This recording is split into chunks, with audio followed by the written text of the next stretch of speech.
Et bien, bonsoir à tous les amis, on se retrouve pour le débrief de Paris Saint-Germain-Metz qui vient de se terminer sur le score de 5-0 pour les Parisiens. Avant de commencer la vidéo, j'aimerais d'abord vous remercier à tous vous remercier pour... j'ai atteint la barre des 400 abonnés. Je sais, c'est pas énorme pour un youtubeur, etc. par rapport aux autres, mais moi, c'est énorme pour moi, ça me touche beaucoup et ça me donne l'envie vraiment et la force de continuer toutes ces vidéos autour du Paris Saint-Germain. Ensuite, je vais vous demander de liker la vidéo avant de commencer, de vous abonner si ce n'est pas fait et d'activer la petite clochette de notification pour recevoir toutes mes vidéos et être au courant de quand mes vidéos sortent. Euh, D'abord, avant de parler de ce qui s'est passé dans le match, je voudrais juste aussi préciser à certaines personnes qui m'envoient des messages en privé sur Twitter, etc. J'ai aucune info, moi, sur le PSG et de ce qui se passe au club. Je suis comme vous, niveau info, je suis Paris United. Donc, si vous voulez des infos en béton sur le PSG, Paris United, voire même Romain Molina, celui qui a écrit le livre sur Cavani et sur Emery. Mais sinon, moi, je n'ai aucune info. Je suis comme vous à cette échelle-là. Je donne juste mes avis. Voilà.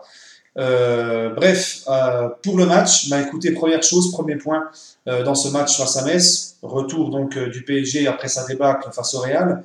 Donc on voulait voir la réaction, comment allaient réagir les Parisiens. C'est vrai c'est un petit peu similaire à la saison dernière. Après la remontada, on avait affronté le dernier Lorient à Lorient. Et là, on réaffronte encore, après l'élimination de Ligue des Champions, le dernier du championnat. Bon, là, c'était au Parc. À Lorient, c'était un petit peu bizarre, un petit peu difficile. Là, le score est sans appel 5-0. J'avais dit d'ailleurs minimum victoire 4-0 du Paris Saint-Germain. Mais avant de commencer ça, je suis un petit peu déçu parce qu'avant le match, à la composition de l'équipe, euh, les supporters parisiens dans le parc ont applaudi les joueurs à l'annonce de leur nom, comme à chaque fois. Ils ont applaudi les joueurs et ils ont sifflé Emery. Donc moi, je trouve ça c'est complètement ridicule parce que s'il y a bien ceux qui méritaient le plus les sifflets mardi soir, c'était plus les joueurs que Emery. Voilà.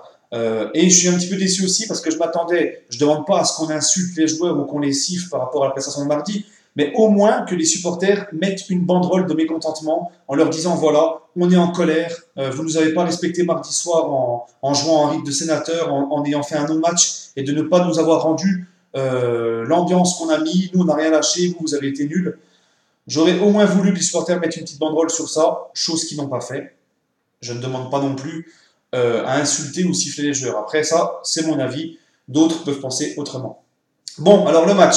La composition d'Emery, donc Meunier à droite, Berchiche à gauche, Areola dans les cages, Thiago Silva, Kimpembe en défense centrale, Cavani est en forfait, donc devant en neuf Mbappé, Draxler en ailier gauche, Di Maria en ailier droit, et au milieu de terrain, là, Sana Diarra en sentinelle, et Rabiot,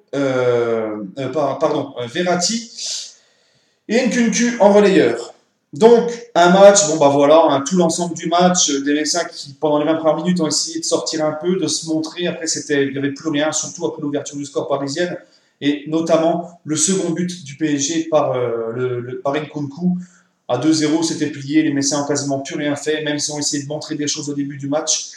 Voilà, on va pas s'extasier sur ça, c'était le dernier de Ligue 1, 20 points seulement. Mais je suis quand même content d'avoir vu les joueurs réagir et d'avoir mis un petit 5-0 après ce match. C'est toujours mieux d'avoir une victoire quand tu entends tout ce qui se passe en ce moment et puis que tu te fais éliminer de la Ligue des Champions. Tu es content tout de même, même si c'était que Metz en face, sans manquer de respect à Metz, tu es content tout de même de voir un petit 5-0, ça fait plaisir, même si on ne va pas bondir. C'était prévisible, hein, j'avais dit au moins 4-0 pour Paris. Voilà. Première mi-temps, ben voilà, comme j'ai dit, 20 premières minutes, les Messins qui essaient de jouer. 2-0 très rapidement avec Meunier qui ouvre le score. Meunier encore excellent ce soir. Franchement, moi je vous le dis haut, je vous le dis clair et net, haut et fort. Meunier, il a 3 Daniel Alves à chaque jambe. Voilà, c'est fait, c'est dit. Et franchement, très bon, Thomas Meunier. Je parle du Alves de cette année, hein. Je ne parle pas de la grande carrière de Daniel Alves que je respecte énormément. Ensuite, Nkunku qui va de son double, qui va de son petit doublé. Franchement, il n'y a pas. Nkunku, il fait 10 minutes par trimestre avec le PSG. Il joue 10 minutes par trimestre. Il n'ouvre pas sa bouche. Et quand il joue, quand il est sur le terrain, il est très bon. Il avait marqué la dernière fois en championnat. Il remarque encore ce soir un doublé. Il a d'ailleurs mis un triplé qui n'a pas été accepté parce que hors-jeu, faux hors-jeu. Mais le but était valable. Très bon match du petit Nkunku. Voilà, donc première mi-temps, les Parisiens sans trop forcer. Voilà, 2-0. 3-0, puis 4. Voilà, ils n'ont même pas eu besoin de trop forcer. La deuxième mi-temps, un petit peu pareil. Des Parisiens qui s'économisent un peu, ça vendange beaucoup. On a l'impression que c'était un petit match de promenade, comme vraiment promenade de santé, un match amical. On voit vraiment que les Parisiens n'étaient même pas à 100%, quoi. C'était vraiment trop facile, comme on dit. Sinon, j'aimerais revenir sur les individualités. Di Maria, ben, il est revenu dans ses travers depuis mardi soir. Lui, vivement la fin de saison, qui gicle. Ensuite, Verratti, très bon. La défense centrale, bon, très bon, très peu inquiété. Berchiche, très bon offensivement, défensivement. Les 20 premières minutes de Metz, ça passait souvent sur son côté. Sinon, Mbappé, je le trouve trop vendangeur, trop râleur, des fois trop perso, encore une fois, sur une action. Il est tout seul, au lieu de frapper, au lieu de la donner à je ne sais plus qui était tout seul dans l'axe, à l'image de l'action face au Real où il ne la donne pas à Cavani. Il a refait pareil ce soir. Bon, il a mis son but, on est content, mais il vendange beaucoup. Moi, je préfère largement sur le côté. En plus, j'ai eu vent qui voudrait jouer en neuf la saison prochaine. Franchement, moi, je préfère largement sur le côté, où il percute, où voilà, il donne des ballons, plutôt que d'être dans le rôle d'un finisseur. Et devant, en neuf, on sent que c'est pas vraiment son vrai poste. Et donc, Mbappé, voilà, je le trouve trop vendangeur, trop râleur. J'aimerais bien retrouver le Mbappé de Monaco qui se prend pas la tête et tout. J'ai l'impression qu'il a le melon qui commence à gonfler. Donc, si on veut pas que ça fasse un flop ou tout, bon, il en est loin encore, hein, mais si on veut pas que ça fasse un flop et qu'il dégraisse pas, redescend un peu sur terre, Kiki, et joue simplement comme on t'a connu à Monaco et au début de saison, les 6 premiers mois avec le PSG. Ensuite, Di Maria, bon, bah, dans ses travers, je l'ai dit. Draxler, je ne l'ai pas trouvé exceptionnel. Nkunku, énorme. Verratti, très bon. Las, bon, il a fait son match, mais bon, on n'avait pas eu besoin non plus de forcer et tout comme un fou.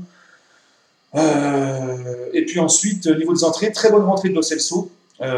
Franchement, très bon, excellent à son entrée. Rabiot aussi. Le petit Wea, comme face au dernier match, c'était face à 3. Bah Wea qui perd un face-à-face, qui aurait pu marquer son premier but avec le PSG. Ça m'a fait plaisir aussi de le voir. Cavani étant suspendu. Voilà les amis, c'est tout ce qu'il y a à dire sur ce match. On va pas se fantasmer sur un match comme ça. C'était le dernier de Ligue 1 et tout, mais ça fait quand même plaisir de voir les Parisiens qui ont réagi, qui ont joué ce match avec sérieux et qui gagnent 5-0. Ça fait toujours plaisir. 14 points d'avance sur l'AS Monaco. Maintenant, l'objectif principal, avant les gros chantiers de cet été, c'est le triplé. Le 3e triplé de l'histoire du PSG, qui est le seul club, je le rappelle, parce que beaucoup taillent et tirent sous le PSG, mais je vous rappelle que même le Grand Lyon à son époque, ou même l'OM dans les années 90, n'ont jamais réussi à tout gagner sur le plan national, comme le PSG l'a fait déjà 2 fois, et certainement, je l'espère, une 3e fois dans leur histoire, le triplé. Le quadruplé, même si tu comptes le trophée des champions. Sur ce, les amis, je vous souhaite une agréable journée, une agréable fin de soirée, un très bon week-end à tous, et on se retrouvera pour une vidéo spéciale que je sortirai très certainement dans la semaine prochaine. Voilà, j'en dis pas plus. Sur ce, les amis, à bientôt et allez Paris.